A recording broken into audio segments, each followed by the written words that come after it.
আল কোরআনের আলোয় যার জীবন আলোকিত, সে চির বিপ্লবী নয় কখনো ভীত। তার বুকেতে শুধু খোদার অথই মহাব্বত, অথই মহাব্বত। পড়েন আল কোরআনের পথ, এই পথই আসল পথ।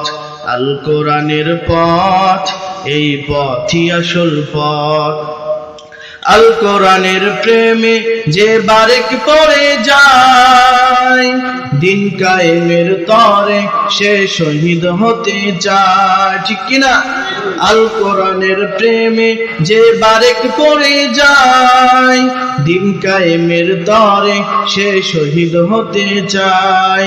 সেই শহীদের রাহে খোঁজে নিজের ভবিষ্যৎ, নিজের ভবিষ্যৎ। পড়েন আল কোরআনের পথ, এই পথই আসল পথ। আল কোরআনের পথ, এই পথই আসল পথ। অন্য পথে অন্য মতে নেই যে রহমত, অন্য পথে অন্য মতে নেই যে রহমত। আল কোরআনের পথ, এই পথই আসল পথ। কিন্তু আল্লাহ রাব্বুল আলামিন এত বিশাল একটা আকাশকে বিনা খুঁটিতে দাঁড় করিয়ে রেখেছেন, কুদরত কার?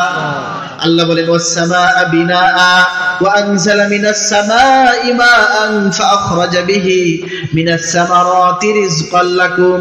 আল্লাহ বলে আমি আল্লাহ তোমাদের জন্য শুধু জমিনকে বিছানা বানিয়েছি এমনটা নয়, আমি আল্লাহ তোমাদের জন্য আসমানকে ছাদ বানিয়েছি এমনটা নয়, বরং আমি আল্লাহ তোমাদের জন্য জমিন থেকে নানান রকম ফল ফলাদি তোমাদের রিজিকের ব্যবস্থা করে দিয়েছি। সুবহানাল্লাহ। তোমাদের রিজিকের ব্যবস্থা, আমাদের রিজিকের ব্যবস্থা কে করেছেন? নাকি টাকাই, নাকি ব্যাংক? অনেকে বলে আমি যদি ব্যাংকে না যাই তাহলে খাবো কি? অনেকে বলে আমি যদি রাষ্ট্রে না যাই কিংবা আমি যদি কাম না করি খাবো কি? কাম তো এটা ওসিলা, খাওয়াই কে? তার উপরে তাওয়াক্কুল আছে তো? কথা বলেন, তার উপরে তাওয়াক্কুল আমাদের আছে তো?